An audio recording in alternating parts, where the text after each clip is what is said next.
L'émission politique de France Info, bienvenue. Bonjour Jean-Michel Apathy. Bonjour Nicolas. Bonjour à Guy Berenbaum, Gilles Bornstein qui sont avec nous à quelques heures du dernier débat de la primaire de la belle alliance populaire. On va évidemment parler de la gauche et de la présidentielle. Oui, avec vous, Aurélie Filippetti, bonjour. Bonjour. Vous soutenez Arnaud Montebourg dans cette campagne. Donc, Nicolas l'a dit, le premier tour de scrutin a lieu dimanche, la primaire de la belle alliance populaire. Et Arnaud Montebourg était en meeting hier soir à Paris, on l'écoute. Oui, je suis le candidat de la feuille de paix, de la feuille de soins, de la quittance de loyer, du relevé de pension. Parce que c'est la première condition à remplir pour assurer sa liberté. Alors, il y met beaucoup du sien, on le voit, Arnaud Montebourg, dans cette campagne. Mais visiblement, les gens qui regardent... Les sondages, est-ce qu'il faut croire les sondages? Sans doute pas. Disent que peut-être Benoît Hamon, de manière inattendue, viendrait le concurrencer dimanche dans les urnes. Est-ce que vous êtes inquiète, Aurélie Filippetti? Hier soir, on a eu un grand discours de gauche, un discours qui rappelle que la gauche, elle est là, elle est bien là, elle existe, et elle ne demande qu'à s'exprimer dimanche. Donc moi, avant tout, j'appelle tous les gens qui sont de sensibilité de gauche vous en profitez, à c'est la venir petite minute de voter pub. dimanche. Mais Oui, bien sûr. c'est essentiel parce qu'il s'agit de choisir notre destin, notre avenir pour les années qui viennent. Donc Mais vraiment, beaucoup de gens c'est disaient important. que la campagne d'Arnaud Montebourg était un peu terne, que peut-être... Je crois qu'ils auraient dû venir au meeting hier soir. Mais D'ailleurs, ceux c'est qui n'y dommage étaient que pas. vous ne soyez pas venus, par exemple. Ah oui, moi je me suis Parce couché que tôt. Moi. parfois, Voilà. quand on est trop dans la politique, comme nous tous, on est un petit peu blasé, un petit peu, voilà, on a l'habitude de tout ça. Et il y a des moments, il y a quand même des grands moments en politique, des grands moments à la fois d'émotion et puis de réflexion. Eh bien, des discours comme ça s'inscrit dans toute une grande tradition, dans une histoire, celle de la gauche, celle du mouvement ouvrier, celle des grandes luttes sociales, Vous et celle des grandes hésitez à victoires. citer des noms, hein, quand même. Vous Dans avez, la tradition Non, mais du discours on du peut- Bourget, par exemple. Mais moi, je pensais à François Mitterrand, je Mhm. pensais à Jean Jaurès, je Voilà, pensais voilà. à Léon Blum. Carrément, Eh ben hein. oui, On était à ce niveau-là mais hier on soir. était au gymnase Jean Jaurès. Mm. Et ça veut dire quelque chose. Ça veut dire qu'en tout cas, nous, on s'inscrit dans cette tradition-là. C'est-à-dire une gauche qui parle finalement aux gens qu'elle doit représenter et défendre. Ce monde du travail ou ce monde des gens qui cherchent un travail, ce monde des classes moyennes, ce monde des enseignants, des personnels de santé, de ces soldats blancs qui sont, par exemple, les gens qui travaillent dans les hôpitaux Et cette référence au aujourd'hui. discours inspirait une comparaison à Nicolas? Vous dites discours d'émotion. Il y en a eu de l'émotion en 2012 au Bourget. Mon ennemi, c'est la finance. Il n'a pas de visage. Il y avait de l'émotion déjà il y a 5 ans. Mais justement, il s'agit de ramasser dans la terre le drapeau du discours du Bourget et de le brandir de nouveau fièrement, mais avec quelqu'un et avec une équipe aussi de gens qui savent s'opposer aux puissants. Parce que finalement, qu'est-ce qui a fait la perte et la trahison du discours du Bourget? C'est le renoncement face au mur des puissants. François Hollande est un Et- traître. C'est pas un traître, c'est La juste trahison. quelqu'un qui a renoncé, Vous avez qui a dit baissé les bras. la trahison. C'est une trahison par rapport à des engagements qui avaient été pris.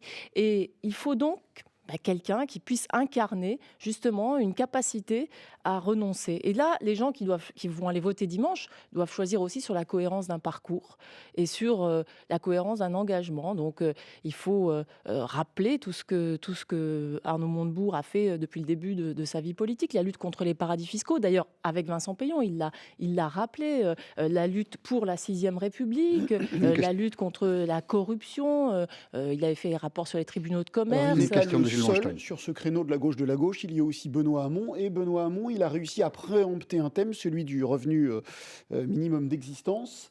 Est-ce que, comme Manuel Valls, vous diriez que c'est le droit à la paresse? Moi, je ne suis pas dans un jugement moral sur le revenu d'existence. Simplement, deux choses. D'abord, moi, je souhaite qu'on règle vraiment les problèmes quotidiens des gens et les problèmes qui se posent. C'est quoi aujourd'hui le problème ? Pourquoi est-ce qu'on a finalement 6 millions de chômeurs encore en France, 10% de chômage? Parce qu'on n'a pas réussi à créer de l'emploi. Si on dit aujourd'hui, on baisse les bras, on considère finalement il n'y aura plus de travail et on donne aux gens un revenu qui leur permet à peine de survivre parce qu'on considère que plus jamais on arrivera à leur donner du travail. Pour moi, ça ne vaut pas la peine C'est à ce moment-là de défaitiste. faire... Oui, c'est défaitiste. Et en plus, c'est irréaliste parce qu'on sait très bien qu'en plus, ça coûterait 400 milliards d'euros, c'est-à-dire l'équivalent du budget de l'État. Le budget de la France, c'est 400 milliards. Donc, en gros, on promet quelque chose que l'on ne pourra pas réaliser. Et inversement, du coup, on se détourne des vrais sujets. Comment on relance l'économie ? Par exemple, en défendant l'industrie. Il n'y a pas de fatalité à voir la perte de grandes industries qui partent à l'étranger. On peut se battre pour la relocalisation de certaines activités. Alors- On peut se battre pour, par exemple, les emplois aussi dans les territoires ruraux. Donc moi, je dis, si on fait le revenu universel, bon, soit très bien, ça peut être une idée intéressante intellectuellement, mais si jamais on faisait ça, bien, il y a tout un tas d'autres choses qu'on ne pourrait pas faire. L'irréalisme Oui, de la... pardon, mais juste rien que pour les jeunes. L'irréalisme de la proposition de... Rien que pour les jeunes, Jean-Michel de Apathy. Benoît Hamon. Parce Oui, que Benoît rapide, Hamon a oui. changé d'avis. Oui. Il a dit maintenant, ça sera pour les jeunes 18-24 ans. Mais rien que pour les jeunes 18-24 ans, ça coûterait 40 milliards. Le budget de l'enseignement supérieur et de la recherche, c'est 20 milliards. On va écouter rapidement François Calfon qui dirige la campagne d'Arnaud Montebourg et qui a stigmatisé la proposition de Benoît Hamon. C'était sur Europe 1 lundi. Écoutez. Je vais appeler ça simplement la gauche carambar. C'est-à-dire, vous ouvrez un paquet de carambar, vous voyez une idée, elle est originale sans doute, irréalisable certainement. Benoît Hamon, gauche carambar. Vous reprenez Non, la formule à votre compte? Pas du tout, non, mais bon, c'est un vous ne la reprenez pas à votre compte? Non, je ne la reprends pas. Je la reprends pas. Vous à mon n'aimez compte pas cette parce que- manière de parler des gens? Mais voilà, c'est. Il dirige la campagne, pourtant, Oui, François mais Calfon. enfin bon, chacun a droit, chacun doit faire un dérapage. C'est pas. Voilà. Dérapage. Et- Un dérapage. Mais bon, pour moi, en tout cas, ce qui est important, c'est de dire voilà, on a un candidat, Arnaud Montebourg, qui a un programme qui est très ambitieux, très volontariste, mais très réaliste. C'est le seul de tous ces candidats qui est un programme chiffré en matière économique et budgétaire. Ça a été relevé par des journalistes d'ailleurs qui ne sont pas forcément des soutiens d'Arnaud Montebourg. Et on puis a bien après- compris, Aurélie Filippetti, que le chiffrage, ça serait un des grands thèmes du débat de ce soir. On en reparle dans un instant. D'abord l'info à 8h40, Victor Maté. Avec un accostage réussi ce matin à Bastia pour un navire de la compagnie Corsica Ferries, ses 237 passagers et membres d'équipage étaient bloqués en mer depuis près de 24 heures à cause du vent et de la houle. Agité ou pas, le dernier débat de la primaire de la Belle Alliance Populaire avant le premier tour dimanche. Ce soir, les 7 candidats parleront emploi, sécurité, justice ou encore santé. Vers un nouveau géant mondial dans le secteur de l'équipement des avions, Safran lance une OPA amicale sur Zodiac Aerospace, un rachat de 8,5 milliards d'euros. Les deux groupes sont français. L'industrie qui est au menu de la mini-tournée de 2 jours de François Hollande dans les Ardennes et les Vosges, une façon de défendre le bilan de son quinquennat. Lui aura passé 8 ans à la Maison-Blanche, dernière conférence de presse hier soir pour Barack Obama, le président américain qui réaffirme qu'il s'exprimera publiquement à l'avenir si les valeurs fondamentales de l'Amérique sont en jeu. L'investiture de Donald Trump a lieu demain. Et puis plus que quelques heures avant la victoire d'Armel Lecléache dans le Vendée Globe, arrivée prévue au Sable d'Olonne en toute fin d'après-midi. France Info. Aurélie Filippetti, soutien d'Arnaud Montebourg, invité politique de France Info. On va revenir, Aurélie Filippetti, sur cette question du chiffrage des projets des candidats de la primaire de la Belle Alliance Populaire. Vous avez parlé de trahison il y a quelques minutes. Au Bourget, pas seulement Gilles Bornstein. Florange aussi, qui demeure le symbole de la rupture entre Arnaud Montebourg et François Hollande, et vous d'ailleurs. Notre reporter Arnaud Etoandeg était sur place. Écoutez bien le son qu'elle a recueilli. Les politiques, ils me sortent par les trous du nez. Il n'y a que des menteurs, des tricheurs. Donc, si je peux mettre le bordel, je vais faire. Et aujourd'hui, en France, malheureusement, il n'y a qu'un seul moyen pour foutre le bordel. Il faut voter Front National. Je hais les idées du Front National, je ne peux pas les voir, mais je vais faire ça exprès. C'était évidemment Sandrine Etoandeg et pas Arnaud Etoandeg. Que pensez-vous de ce qu'elle dit ? De ce que dit cet électeur, je hais le Front National, je vais voter pour lui.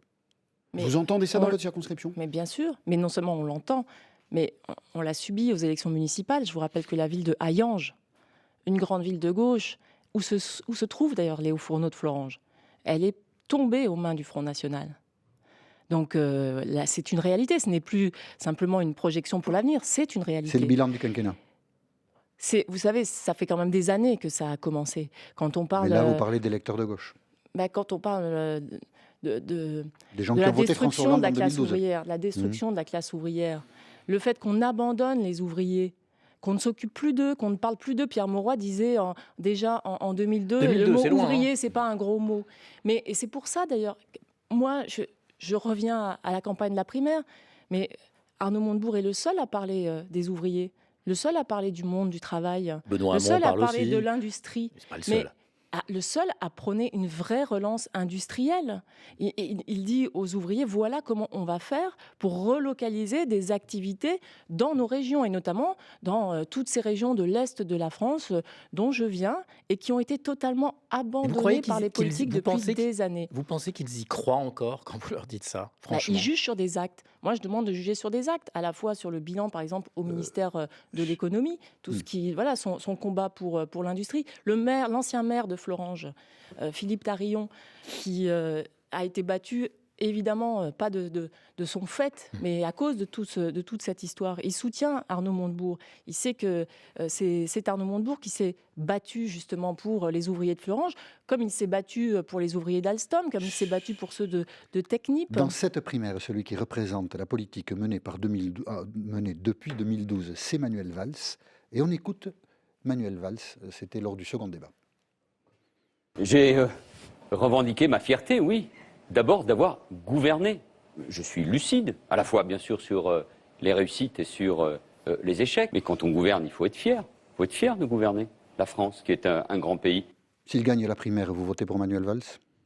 Écoutez, là pour l'instant, moi je veux qu'on vote déjà, que beaucoup de gens votent. C'est embêtant comme question. Mais non, mais parce que voilà, on est dans la dernière ligne droite. Moi je me suis engagée. Non, mais j'ai déjà répondu 100 fois à cette question en disant que je respecte les règles. Donc vous voterez pour Manuel Valls. Mais je soutiendrai celui qui gagne, mais moi je veux que ce soit Même si c'est Manuel Valls. Mais je veux que ce soit Arnaud Montebourg qui gagne. Vous comprenez l'artificialité de la situation politique. Mais je vous dis que je respecterai les règles. Donc ça veut dire. Mais j'ai pas envie. Simplement, je vous explique. Je n'ai pas envie qu'il y ait une dépêche. J'ai pas envie qu'il y ait une dépêche AFP qui juste cite Aurélie Filippetti votera Manuel Valls s'il gagne. Voilà, c'est juste pour cette raison-là. Ça veut dire que vous l'assumez pas tellement. Mais simplement, je ne veux pas que ça perturbe le discours que, par ailleurs, je tiens sur le programme. Je le ferai. Voilà. Point. Quand vous dites je vais respecter les règles, est-ce que c'est pas aussi ce qui gêne ces électeurs qu'on a entendus en disant on va préférer les règles à la cohérence finalement d'un discours qui dit qu'il y a eu trahison et que celui qui représente cette trahison, on va finalement le soutenir. Les électeurs, ils font ce qu'ils veulent. Si vous n'employez pas le mot trahison, peut-être que ce serait moins difficile. Vous mettez vous-même dans le débat des mots qui sont d'une violence telle qu'on n'imagine pas après, excusez-moi, je termine, que vous votiez pour quelqu'un qui représente la trahison. Mais vous savez, j'ai parlé de trahison par rapport aux engagements du Bourget. Bon, c'est pas un jugement personnel, c'est par rapport à certains engagements. Et c'est le mot que l'on entend dans la bouche de nos électeurs. Donc moi, je m'en fais le porte-parole. Très bien, par ailleurs, bien sûr. Mais du coup, ça a des conséquences. Mais que vous en fassiez la porte-parole, c'est votre choix. Il y a aujourd'hui les électeurs qui veulent aller voter à la primaire dimanche. Ils auront le choix, par ailleurs. Ils peuvent faire leur choix au premier tour de la primaire, ce dimanche, entre 7 candidats. Ensuite, c'est à eux, ils feront leur choix en conscience pour le deuxième tour de la primaire. Et puis ensuite, parce que c'est quand même important, il faut rappeler que les élections, ça ne s'arrête pas le 29 janvier. Après, il y a une élection présidentielle. Alors justement, concernant l'élection présidentielle, ils auront aussi le choix d'Emmanuel Macron. Et on peut dire ce qu'on veut. Ça marche pour l'instant, Emmanuel Macron. On l'écoute, on en parlera après. Toutes celles et ceux qui sont aujourd'hui à droite et qui vous disent vouloir y rester, mais ne pas s'y retrouver. Toutes celles et ceux qui, à gauche, doutent et ne s'y retrouvent plus. Ne cédez rien au discours du repli. Venez retrouver le mouvement de l'optimisme volontaire. Voilà, ce mouvement de l'optimisme volontaire, comme il dit, ça séduit à gauche. Il est de gauche, Emmanuel Macron ? Non, pour moi, il n'est pas de gauche, très clairement. Voilà, mais... On parlera peut-être. Les droits. Parce qu'il faut regarder les quelques propositions qu'il a faites et surtout tout ce qu'il avait dit avant de se lancer dans cette campagne. Toutes les propositions, c'était supprimer l'ISF, libéraliser le travail. C'est quand même lui qui a inspiré la loi El Khomri. Voilà, bon. Donc, c'est un ensemble de. Il avait dit qu'il fallait, en gros, travailler davantage pour gagner presque moins. Macron, c'est pareil ? Mais non, c'est pas pareil. Mais pour moi, c'est pas le débat. Aujourd'hui, quel est le candidat de gauche choisi aux primaires qui va pouvoir, affronter François Fillon et Marine Le Pen, qui va pouvoir montrer les limites d'Emmanuel Macron. J'ai une autre réponse dans la vraie présidentielle. Non, mais il y a quand même une vraie question. Il y a une question vraiment Jean-Luc Mélenchon. D'autorité. Je vous réponds, il faudra Mélenchon. discuter avec Jean-Luc Mélenchon. Parce que le créneau de la trahison que vous avez, le drapeau de la trahison que vous avez pris, il le tient très bien, Mélenchon, le drapeau. Mais de toute façon, il faudra discuter avec Jean-Luc Mélenchon, comme avec Yannick Jadot. Il dit, je ne veux pas discuter. Mais ses électeurs Et puis les gens qui le soutiennent, ils auront envie de discuter. C'est pas une affaire individuelle, c'est pas une aventure personnelle, une élection présidentielle. Ça engage la vie de millions de gens derrière. Ceci dit, Donc, il y a quelque qu'est-ce qui va chose se passer le lendemain de la primaire ? Si c'est Arnaud Montebourg le vainqueur, il ira discuter avec Jean-Luc Mélenchon et avec Yannick Jadot des convergences Mais pas avec sur le Emmanuel programme. Macron. Mais Non. il Non, faut puisqu'il est quand pas de même gauche. qu'il y ait une famille qui soit unie. Moi, Il est curieux d'entendre Mais- de votre part, évidemment, Aurélie Filippetti, puisque vous avez été au gouvernement, que Emmanuel Macron n'est pas de gauche. Il a conseillé pendant 2 ans et demi le président de la avec les République. conséquences qu'on sait. Ah oui, d'accord, Justement, enfin, c'était le conseiller en matière de politique économique. il n'est pas de droite non plus. Donc, C'est lui qui a conseillé cette politique économique Donc qui nous a Hollande, il menés est pas dans de un gauche non plus, alors. mur. Qui nous a menés dans un mur. Vous comprenez que les Voilà. électeurs n'y comprennent plus rien. Écoutez, comprenez moi, ça je crois que les électeurs Et sont que- très Et intelligents. que ça affaiblit le Parti socialiste. Moi, Oui, je crois alors, que les électeurs sont très je vais dire intelligents les choses et autrement. qu'ils feront leur choix Que c'est en l'ensemble toute des socialistes qui conscience et en seront... jugeant sur des vrais engagements, sur des vraies propositions. Bien sûr, c'est Voilà. l'ensemble des socialistes qui seront sanctionnés parce que c'est un peu le bazar. Eh bien, nous verrons, Jean-Michel Apathy. Mais la question qui se pose dimanche, c'est la question de quel sera le candidat qui a, dans son parcours, dans son discours, dans son programme, la capacité d'affronter, Vous de l'avez dire déjà non dit, oui. à Oui. la France Vous l'avez déjà de dit. rupture sociale que propose François Fillon, à celle de haine et de repli qui est incarnée par Marine Le Pen, et à celle du libéralisme à tout crin qui est représentée par Emmanuel Macron. Alors, Voilà, qui sera vous l'avez capable déjà de dit, bien sûr. tenir la tête, On- de tenir tête face à ces puissances-là. Alors, une phrase nous a bien fait rire ce matin dans la presse. Elle est attribuée à François Fillon. Ses amis, hier, lors d'une réunion, lui ont dit « François, tu devrais t'inquiéter de la montée d'Emmanuel Macron ». Et François Fillon a cité Jacques Chirac. « Macron, sans m'en toucher une, sans m'en faire bouger l'autre. » Eh ben, bravo, monsieur Fillon, continuez comme ça. Un commentaire, Aurélie Filippetti ? Non, aucun. D'accord. Franchement, Aucun. Alors- ce genre de phrase, ce virilisme-là, enfin bon. Le machisme je crois n'est que- pas mort. Non, c'est du virilisme plus que du machisme. Je D'accord. pense qu'il faut dépasser ça. On va parler propositions dans un instant. L'info 8h50, c'est Victor Maté. Avec les conseils de Barack Obama à son successeur en matière de politique étrangère sur la Russie ou bien le conflit israélo-palestinien. C'était la toute dernière conférence de presse du 44e président des États-Unis. Donald Trump, lui, sera investi demain, vendredi 20 janvier. Au Mali, un groupe lié à AQMI, Al-Qaïda au Maghreb islamique, revendique l'attentat suicide de Gao hier matin. Au moins 60 morts dans un camp militaire. L'attaque visait à punir des groupes coopérant avec la France. 3 mois de prison avec sursis, 105 heures de travaux d'intérêt général. La condamnation du jeune homme de 18 ans qui a giflé Manuel Valls, c'était mardi à Lamballe en Bretagne. Manuel Valls, Benoît Hamon, Arnaud Montebourg, ils étaient tous en meeting hier soir. Le premier tour de la primaire de la gauche, c'est dimanche. 3e et dernier débat télé ce soir pour les 7 candidats. Et puis à Melbourne, aucun perdant chez les Français cette nuit. Gaël Monfils, Richard Gasquet, Gilles Simon et Caroline Garcia, tous qualifiés pour le 3e tour de l'Open d'Australie de tennis. En ce moment, Benoît Paire mène un 7-0 face à l'Italien Fognini. Aurélie Filippetti, invitée de France Info jusqu'à 9h. Gilles Bornstein. Oui, on a aussi parlé cannabis dans les débats. On a parlé d'hypocrisie. Je vous propose d'écouter Jean-Luc Benamias. 40 ans d'hypocrisie. 40 ans d'hypocrisie sur le nombre de festivals qui existent en France où la consommation de cannabis et ses dérivés est absolument totale. Nos forces de l'ordre, notre justice a autre chose à faire que de s'occuper de petits dealers et de petits fumeurs.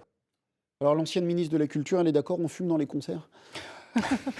C'est sans doute certaines personnes, mais pas tout le monde quand même. Et donc, je pense que ce n'est pas forcément le sujet majeur de l'élection présidentielle. Il y a une méthode toute simple pour régler cette question, parce que c'est vrai qu'il y a une difficulté, c'est d'organiser ce qu'on appelle une conférence citoyenne, une conférence de consensus, où on associera par exemple la Commission nationale d'éthique, il y a un nouveau président. Ce sont des gens qui sont capables et dont le rôle est de concilier les exigences de santé publique. À la fin, soit on dépénalise, soit on dépénalise sauf que ce qui n'est pas Vous êtes binaire, une c'est la politique. manière. Non, ce qui n'est pas binaire, c'est la manière dont on va y arriver ou pas. D'accord, mais à la fin, il faut Et décider. ce qui n'est pas binaire non plus, c'est comment on fait. C'est-à-dire, vous me parlez de dépénalisation, mais ce n'est pas de dépénalisation dont il est question là. Légalisation. C'est de Légalisation. légalisation. Vous voyez, il y a déjà une nuance Ouais. qui est importante. Si on légalise, qui va distribuer le cannabis L'État, il y a Est-ce un que- projet de Daniel Vaillant, ancien ministre Oui, de mais l'Intérieur, extrêmement précis mais là-dessus. est-ce que Ce qui est c'est ça intéressant, c'est Benamias Est-ce que- qui dit Pardon, mais c'est de est-ce que- l'hypocrisie. C'est vrai qu'on nage en pleine hypocrisie par rapport au cannabis, non ? Écoutez, le problème pour moi, il est Vous voulez simple, pas c'est qu'il y a l'hypocrisie, eu une non augmentation de 27% en 10 ans du nombre de personnes incarcérées, donc dans des maisons d'arrêt, pour détention, consommation et petit trafic de cannabis. Or, on sait très bien que les maisons d'arrêt sont déjà surpeuplées et ce n'est évidemment pas sur ces personnes-là qu'on devrait concentrer les moyens de la justice et de la police. Voilà. Donc comment on fait pour traiter cette question d'une manière qui soit là aussi réaliste? Parce que, pardon, mais on n'a pas du tout à clarifier, savoir si c'est dans les pharmacies, dans les bureaux de tabac, et qui va faire la production et la distribution de ce cannabis. Mais, donc ça ce qui est nécessite, intéressant, ça nécessite ce une qui avait réflexion un d'intéressant- peu plus profonde que dans une campagne Voilà. présidentielle. Ce qu'il y avait, c'est quand même le moment d'en parler. Ce qu'il y avait d'intéressant dans le débat de la primaire, dans le deuxième débat, c'était le mot hypocrisie et puis le mot la Et prohibition. c'est bien qu'on puisse Et la sortir... formule. Parce que tous les 5 ans, on proposition revient sur à les ces choses. nuances, on se pose les mêmes depuis Ouais. 30 ans. Oui, mais parce qu'on n'a Dépénalisation ou pas, légalisation, à un moment, organisé, il suffit de on n'a dire pas oui ou non. organisé mais- pendant D'accord. ces 5 années de débat autour de cette question comme ça l'aurait mérité. Et je suis d'accord aurait dû avec être une fait. chose, c'est que ça mérite tout à fait que la société française aujourd'hui accepte de réfléchir et de Deux questions à décider sur l'ancienne ça. ministre de la Culture. François Hollande, dimanche soir, a choisi d'aller au théâtre plutôt que de regarder le débat de la primaire. Il a été voir Michel Drucker, seul avec vous, je crois que c'est le titre du spectacle. Hein. Un commentaire de l'ancienne ministre de la Culture pour ce choix culturel? Écoutez, c'est dommage pour, à la fois pour lui, mais surtout pour les électeurs de gauche de 2012. C'est un peu humiliant. Hein. Vous lui connaissiez un tel amour du théâtre? Écoutez, moi je trouve que voilà, pour les gens qui ont voté pour lui en 2012 et qui aujourd'hui suivent les débats en se demandant quel est le candidat qui finalement pourra leur redonner de l'espoir Mais- dans la politique, voilà, je comprends qu'il y ait une forme un petit peu d'amertume. Vous pensez pas qu'il a pu regarder en replay? C'est possible. Peut-être. En 2017. Vous êtes optimiste. L'Académie des Césars a indiqué hier qu'elle avait choisi Roman Polanski pour présider la cérémonie des Césars qui aura lieu à la fin du mois de février. Et plusieurs personnalités des associations s'émeuvent de ce choix, puisque Roman Polanski est inquiété aux États-Unis pour une affaire de viol. Elle avait été qualifiée comme ça par la justice américaine. Il a qui même plaidé coupable pour une relation illégitime avec Absolument. une Et mineure. la victime a demandé à De la 13 ans. justice américaine de céder ses poursuites, ce que la justice américaine ne veut pas faire. Que pensez-vous de ce choix de Roman Polanski, Aurélie Filippetti? Moi, je pense que c'est la liberté absolue de l'Académie des Césars. C'est un très grand réalisateur. Et je pense que concernant cette affaire, voilà, c'est quelque chose qui s'est passé il y a 40 ans. Et on ne peut pas à chaque fois relancer cette affaire parce qu'il y a quand même, à un moment donné, un problème. À chaque fois qu'on va parler de Roman Polanski, on va reparler de cette affaire, On le fait avec relancer une d'autres nouvelle personnes. polémique. C'est parce que c'est un créateur qu'il ne faut pas. Non, il n'y a pas lui parler de d'exception ça. particulière pour les créateurs, mais là, en On le l'occurrence, fait avec d'autres c'est personnes. c'est uniquement une cérémonie des Césars. Il ne faut pas non plus donner plus d'importance que ça n'en a à une cérémonie télévisée et professionnelle sur le cinéma.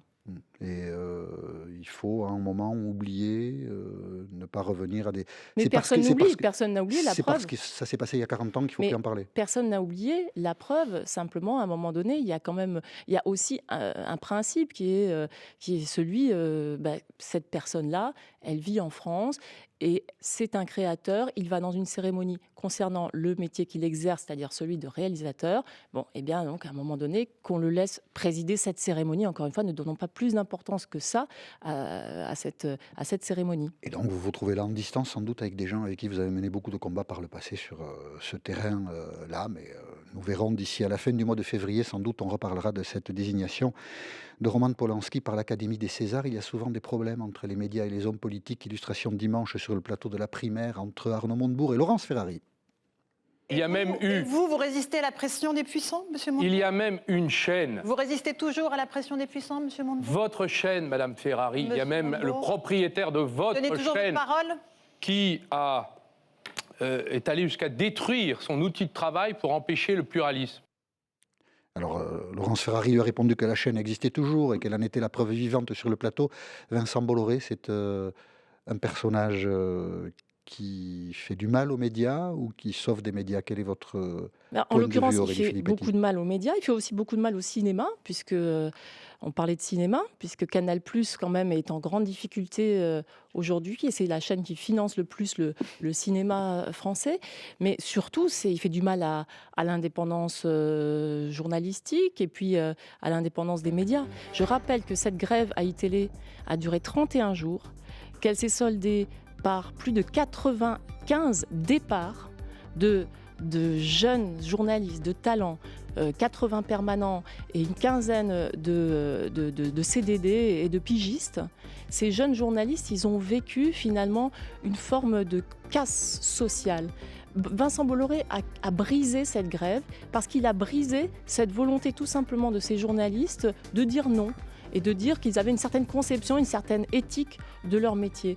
Donc c'est ça aussi le mur des puissants. Et c'est pour ça qu'il faudra faire une nouvelle loi pour mettre un terme à cette concentration dans les médias et pour soutenir l'audiovisuel public, puisqu'on est sur France Info. Eh bien, il faut continuer de soutenir et d'écouter l'audiovisuel public. France Info, la radio, qui a enregistré de très bons résultats d'audience ce matin. Nous en sommes très heureux et nous vous en remercions. Merci Aurélie Filippetti d'avoir accepté notre invitation.